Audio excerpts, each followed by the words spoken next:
डेरा गाजी खान में खुफिया इत्तला पर असिस्टेंट कमिश्नर ने शमसाबाद में कार्रवाई की है। गैर कानूनी मज़बाख़ानों पर छापे के दौरान 10 मन मुज़र सेहत गोश्त बरामद हुआ है।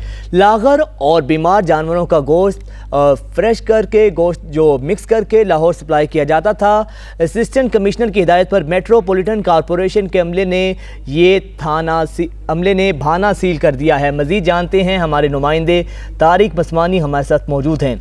तारिक, बताइएगा इस कार्रवाई का अहवाल। जी बिल्कुल, ये डेरा गाजी खान में कार्रवाई इंतजामिया की तरफ से अमल में लाई गई है। असिस्टेंट कमिश्नर असद चांडिया ने शमसाबाद कॉलोनी में कार्रवाई करते हुए गैर कानूनी मज़बा खाने पर छापा मारा। छापे के दौरान मज़बा खाने से 10 मन नाकिस गोश्त बरामद कर लिया गया, जबकि फ्रीजर में रखा 5 मन बासी गोश्त भी बरामद हुआ। मुल्ज़मान जो है ना, लागर और बीमार जानवरों का गोश्त फ्रेश गोश्त में मिक्स करके लाहौर सप्लाई करते थे, जिनके खिलाफ ये कार्रवाई अमल में लाई गई है। जबकि मेट्रोपॉलिटन ने एक्शन लेते हुए मज़बा खाने को भी सील कर दिया है और मालिक के खिलाफ भी कानूनी कार्रवाई की जा रही है। जी तारिक मसवानी, आपने इस बारे आगाह किया, आपका शुक्रिया।